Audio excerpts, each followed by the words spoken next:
The most dangerous person to a billion-dollar banking institution isn't a hacker, a politician, or a rival CEO. It is a normal person with exactly $25,000 sitting in a liquid account. Most people think $25,000 is just a good start, or a down payment on a car they don't need. But the banks know something you don't. At this exact numerical threshold, you stop being a human resource they can exploit and start becoming a threat to their entire business model. There is a mathematical glitch that occurs at $25,000 that allows you to stop trading your life energy for a paycheck and start forcing the system to pay you instead. If you have less than this, you are a customer. If you have this, you are a competitor. Today, I'm going to show you exactly why the bank is terrified of this number and the three-stage roadmap to turning that $25,000 into a lifetime of freedom. If you think you need $1 million to be free, you've already fallen for the first lie.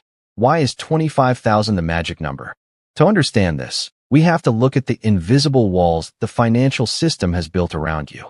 It's a concept called fractional reserve banking. Most people believe that when they put money in a bank, it sits in a vault with their name on it. That is a fantasy.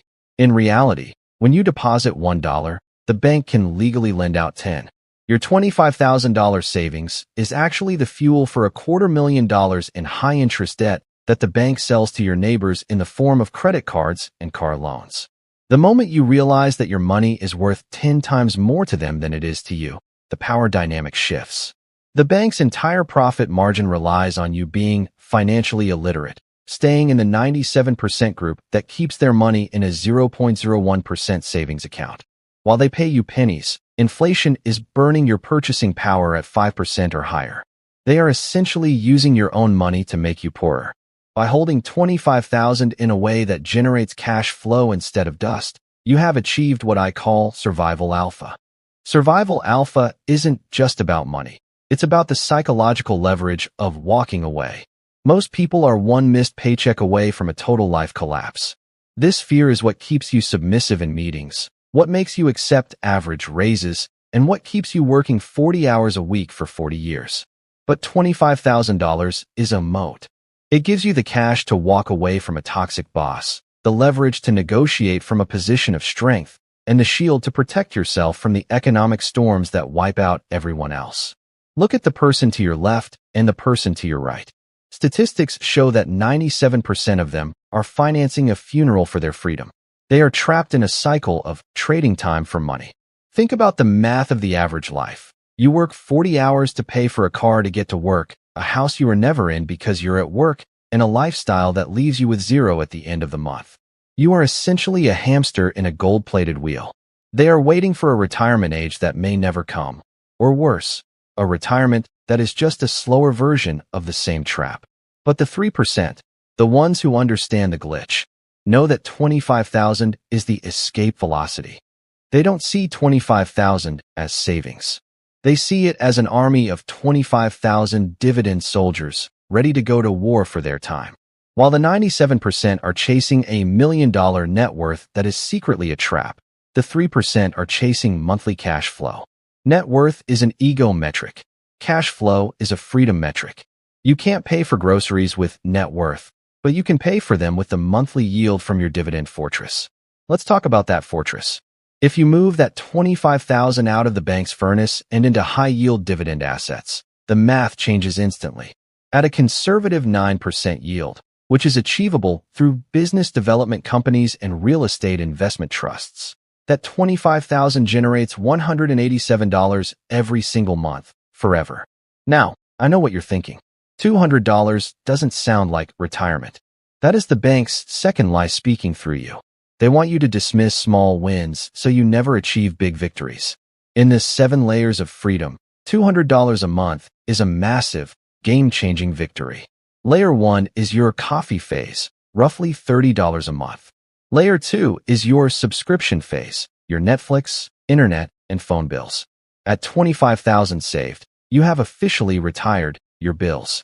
You are no longer paying to exist. Your capital is paying for you. Imagine the psychological weight lifted from your shoulders knowing that even if you never worked another hour, your phone would stay on, your internet would work, and your coffee is paid for. This is the positive feedback loop. In the science of wealth, This is where your money starts having its own children.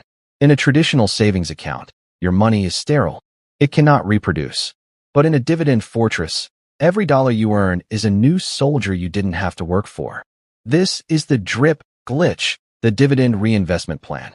When your soldiers start having children, and those children start working for you immediately, you have triggered an avalanche that the banks cannot stop. This is why they want you focused on the $1 million goal. Because $1 million feels impossible, so you never start. But 25,000? That's a target you can hit. To get to that 25,000, you must first pass the $10,000 rule. This is the psychological tipping point where you become financially dangerous. At $10,000, the world looks different. You no longer have emergencies. You only have inconveniences. A flat tire doesn't ruin your month. A medical bill doesn't trigger a crisis. An unexpected repair doesn't force you into high-interest credit card debt. This mental peace is the survival alpha that allows you to think long-term while everyone else is playing short-term checkers. When you stop worrying about the next 30 days, you can start engineering the next 30 years. The bank hates this because a person who isn't desperate is a person they cannot control. They want you on the edge. They want you stressed. They want you needing that next paycheck so badly that you'll accept whatever terms they give you. By crossing the $10,000 mark, you have effectively cut the strings of the puppet master. You are now playing a different game entirely.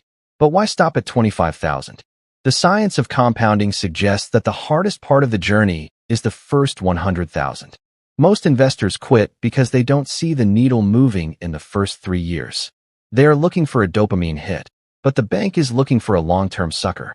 If you can bridge the gap between saving and investing, you enter the acceleration phase. This is where your portfolio begins to grow faster than your contributions. This is the moment your money takes over the heavy lifting.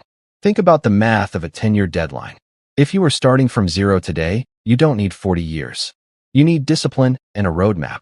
By investing just $25 a week into high-yield dividend assets, you are triggering a slow-motion explosion of wealth.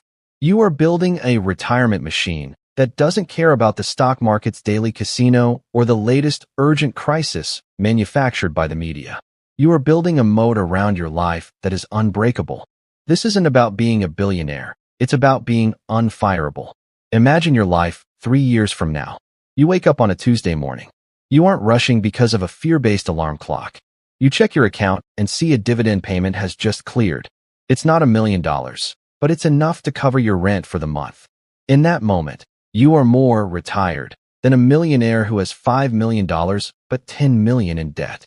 Real wealth is the gap between your expenses and your passive income. The bank wants to keep that gap closed. I want you to blow it wide open. The 97% will tell you this is risky. They will tell you to play it safe.